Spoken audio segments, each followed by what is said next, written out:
নমস্কাৰ বন্ধু বান্ধৱীসকল, পুনৰ স্বাগতম জনাইছোঁ মিক্স আপ জিকে অন্য এটি ভিডিঅ'লৈ।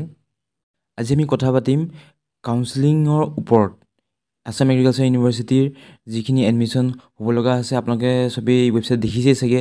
আপোনাৰ কাউন্সেলিঙৰ চিডিউলখন আহি গ'ল, কোনদিনা কি আছে, কাক মাতিছে, কাউন্সেলিং ষ্টাৰ্ট হ'ব, সেই গোটেইখিনি টাইম টেবুল মই আগৰ ভিডিঅ'টোত বুজাই দিছিলোঁ।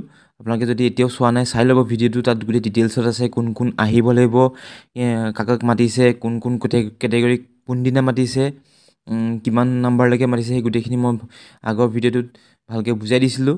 আপোনালোকে চাই ল'ব, মই ডেছক্ৰিপশ্যনত ভিডিঅ' লিংকটো দি দিম, যদি চোৱা নাই এবাৰ চাই ল'ব। আজি এই ভিডিঅ'টোত আমি কাউন্সেলিঙৰ ওপৰত পাতিম।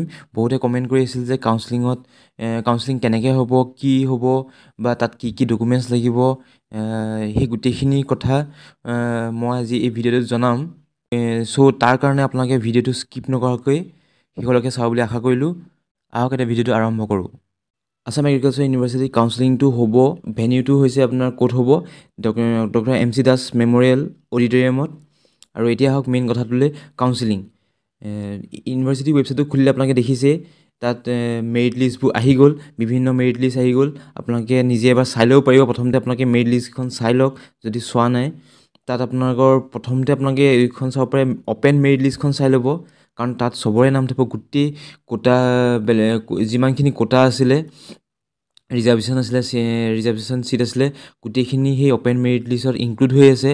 Serial number, rank, common rank 1ৰ পৰা একদম গোটেই ষ্টুডেণ্টখিনি ইনক্লুড হৈ আছে। চ' সেইকাৰণে আপোনালোকে এই অ'পেন মেৰিট লিষ্টখন চাই লওক। আৰু আপোনালোকে নিজৰ কেটেগৰী লিষ্টখনো চাব পাৰে, তাত অপশ্যন আছে। আপোনালোকে অপশ্যনবোৰ দেখিছে চাগে ৱেবছাইটটো খুলিলেই। নিজৰ যদি কেটেগৰী চাব মন যায়, সেই কেটেগৰীটো আপোনাক ক্লিক কৰি তাত চাৰ্চ কৰি দিলে আপোনালোকৰ লিষ্টখন আহি যাব। সেইকাৰণে আপোনালোকে অ'পেন মেৰিট লিষ্টখন চাই লওক। চোৱাৰ পাছত কাইলৈ কাউন্সেলিঙৰ কাৰণে আপোনালোকে ডকুমেণ্টছবোৰ ৰেডি কৰি লওক ফাৰ্ষ্টে। এতিয়া প্ৰশ্নটো হৈছে কি ডকুমেণ্টছ লাগিব, কি আনিব লাগিব লগত। বিশেষ ডকুমেণ্টছ একো নালাগে, কাৰণ আপোনালোকে অলৰেডি এপ্লাই কৰোঁতে আপলোড দিছিলেই। চ' এতিয়া সেই তাৰ ভেৰিফিকেশ্যনো হ'ব। সেইকাৰণে আপোনালোকে গোটেই অৰিজিনেল ডকুমেণ্টছখিনি লগত আনিব লাগিব, প্লাছ এটা জেৰক্সৰ ছেট এটা আনিব লাগিব। যিখিনি ডকুমেণ্টছ আনিব সেই গোটেইখিনিৰ এটা জেৰক্স কপি লৈ আহিব, এটা ছেট বনাই পেলাই। ডকুমেণ্টছবোৰ ভালদৰে মন দি শুনি ল'ব, ডকুমেণ্টছ কি লাগিব আপোনালোকৰ। প্ৰথমতে আপোনালোকে আনিব মেট্ৰিকৰ admit card, then pass certificate. আপোনালোকে এনেকৈ চিৰিয়েলি এটা ছেট বনাই সজাই ল'ব। মই যেনেকৈ কৈ আছোঁ তেনেকৈ এটা চিৰিয়েল ৱাইজ এটা ছেট বনাই ল'ব। প্ৰথমতে হৈছে আপোনালোকৰ মেট্ৰিকৰ যিখন এডমিট কাৰ্ড দিছিল, সেই এডমিট কাৰ্ডখন, ইয়াত ৰেজিষ্ট্ৰেশ্যন কাৰ্ড নালাগে, জাষ্ট এডমিট কাৰ্ডখন আনিলেই হ'ব। আপোনালোকে এডমিট কাৰ্ডখন প্ৰথমত দিব। ছেকেণ্ডত হ'ব আপোনালোকৰ মেট্ৰিকৰ মাৰ্কশ্বিটখন, যিখন মাৰ্কশ্বিট চেবাই দিছিল, সেইখন মাৰ্কশ্বিট আপোনালোকে দিব। থাৰ্ড নম্বৰত দিব আপোনালোকে মেট্ৰিকৰ পাছ চাৰ্টিফিকেটখন। দেন তাৰ পাছত আপোনালোকে 4 নম্বৰত দি ল'ব হাই ছেকেণ্ডেৰী যিখন এডমিট কাৰ্ড দিছিল, সেই এডমিট কাৰ্ডখন দিব। তাৰ পাছত হাই ছেকেণ্ডেৰী মাৰ্কশ্বিটখন দিব। তাৰ পাছত পাছ চাৰ্টিফিকেটখন দিব। এনেকৈ চিৰিয়েলাইজ সজাই ল'ব। পাছ চাৰ্টিফিকেটৰ পিছত আপোনালোকে কি দিব, নেক্সট PRCখন দিব। PRC পিছত আপোনালোকে দিব, যদি আপোনালোকৰ কোটা আছে, যদি কাষ্টৰ চাৰ্টিফিকেটখন দিব। যদি আপোনালোকে জেনেৰেল নহয়, যদি জেনেৰেল হয় তেতিয়া আপোনালোকে EWS চাৰ্টিফিকেট আছে যদি EWS চাৰ্টিফিকেট দিব। আৰু যদি জেনেৰেল নহয়, বেলেগ কাষ্ট হয়, OBC SC ST, তেতিয়ালৈকে আপোনালোকৰ সেই কাষ্টৰ চাৰ্টিফিকেটখন দিব। কাষ্ট চাৰ্টিফিকেটৰ পিছত আপোনালোকে যদি কেনেবাকৈ আপোনালোকে কোনোবাই যদি মাইগ্ৰেশ্যন কৰিছে বা ট্ৰান্সফাৰ চাৰ্টিফিকেট বা মাইগ্ৰেশ্যন চাৰ্টিফিকেট লাগিব, যদি আপোনালোকে বেলেগ বৰ্ডৰ পৰা যদি চেবাবলৈ আহিব খুজিছে, মানে অসম বৰ্ডলৈ আহিব খুজিছে, তেতিয়া আপোনালোকৰ মাইগ্ৰেশ্যন বা ট্ৰান্সফাৰ চাৰ্টিফিকেট লাগিব। সেইখন আপোনালোকৰ লাষ্ট হাই ছেকেণ্ডেৰী যিখন কলেজত এপিয়াৰ হৈছিল, তাৰ পৰাই আপোনালোকে সেই মাইগ্ৰেশ্যন বা ট্ৰান্সফাৰ চাৰ্টিফিকেটখন আনিব লাগিব। সেইখন কম্পালচৰি হয়, নহ'লে আপোনালোকৰ এডমিশ্যন নহ'ব।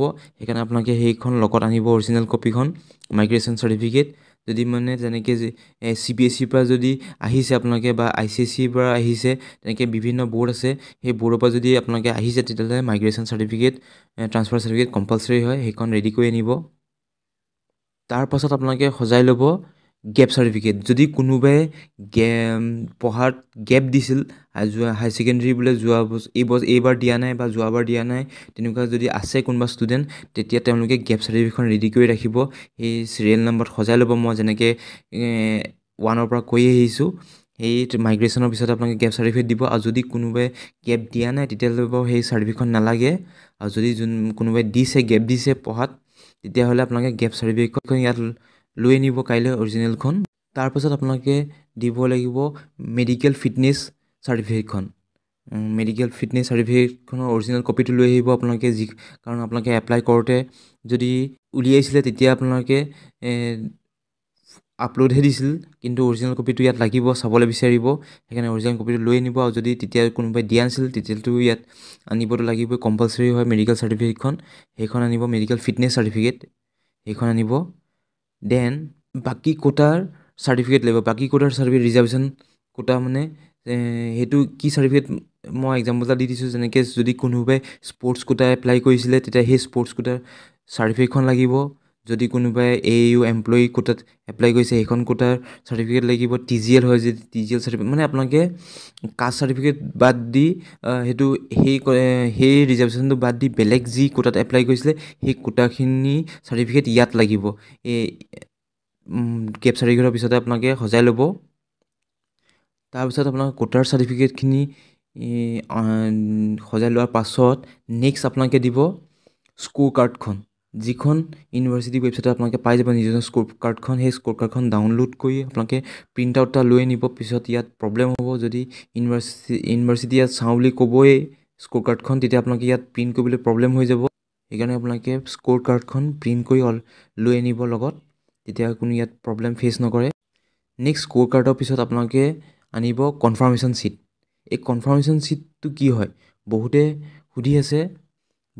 সুধি আছে কমেণ্ট কৰি আছে যে দাদা কনফাৰ্মেশ্যন শ্বীটখন ক'ত পাম কেনেকৈ পাম একচুৱেলি কনফাৰ্মেশ্যন শ্বীটখন হৈছে সেই একনলেজমেণ্ট লেটাৰখন যিখন ইউনিভাৰ্চিটিয়ে আপোনালোকৰ একাউণ্টটোত আপলোড দি থোৱা আছে একাউণ্টটো মানে আপোনালোকে ৰেজিষ্ট্ৰেশ্যন কৰোঁতে এটা একাউণ্ট বনাইছিল মনত আছে নাই নাজানো কিন্তু যেতিয়া মানে আপোনালোকে এপ্লাই কৰিব গৈছিল তেতিয়া ফাৰ্ষ্টে আপোনালোকে ৰেজিষ্ট্ৰেশ্যন কৰিবলৈ ৰেজিষ্ট্ৰেশ্যন কৰাৰ এটা একাউণ্ট বনাইছিল আপোনালোকে সেই একাউণ্টটোত আপোনালোকে সোমাই যাব লগইন আই ডি আৰু পাছৱৰ্ড সেই লগইন আই ডি পাছৱৰ্ড যদি পাহৰিছে আপোনালোকৰ মেইলত থাকিব বা ফোন নম্বৰ যিটো দিছিলে সেই ফোন নম্বৰ মেছেজত থাকিব ইনবক্সত আপোনালোকে তাৰ পৰা আই ডি আৰু পাছৱৰ্ডটো চাই ল'ব চাই লৈ পেলাই আপোনালোকে সেই একাউণ্টটোত ইউনিভাৰ্চিটি ৱেবছাইটত গৈ পেলাই তাত আপোনালোকে নিজৰ একাউণ্টটো খুলি ল'ব খুলি লোৱাৰ পিছত তাত ডেছবৰ্ড এখন পাব সেই ডেছবৰ্ডতে আপোনালোকৰ একনলেজমেণ্ট লেটাৰ এখন থাকিব সেইখনেই হৈছে কনফাৰ্মেশ্যন শ্বীট সেই একনলেজমেণ্ট লেটাৰখনত ডাউনলোড কৰি ল'ব তাত আচলতে আপোনালোকৰ গোটেইখিনি আছে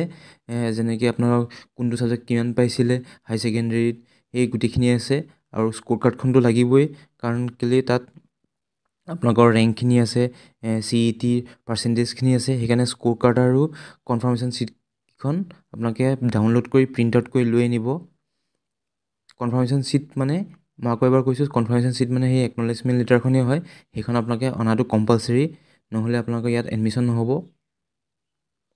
বাছ সেয়াই আছিল আপোনালোকৰ ডকুমেণ্টছ যি কাউন্সেলিঙৰ টাইমত লাগিব মই আকৌ এবাৰ ৰিপিট কৰি দিছোঁ একদম চিৰিয়েল নাম্বাৰ ৱাইজ আপোনালোকে তেনেকৈ সজাই ল'ব মেট্ৰিকৰ এডমিট কাৰ্ড মেট্ৰিকৰ মাৰ্কশ্বিট মেট্ৰিকৰ pass certificate high secondary admit high secondary marksheet high secondary pass certificate PRC compulsory হয় কাষ্ট চাৰ্টিফিকেট OBC হ'লে OBC জেনেৰেল হ'লে EWSখন দিব কাষ্ট চাৰ্টিফিকেট তাৰ পাছত আপোনালোকৰ আহি গ'ল মাইগ্ৰেশ্যন বা ট্ৰান্সফাৰ চাৰ্টিফিকেট তাৰ পাছত গেপ চাৰ্টিফিকেট তাৰ পাছত হৈছে medical fitness certificate next reservation quota certificate next score card তাৰ পাছত একনলেজমেণ্ট লেটাৰ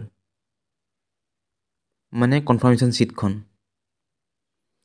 এইখিনি ডকুমেণ্টছ আপোনালোকে আজিয়ে ৰেডি কৰি ৰাখক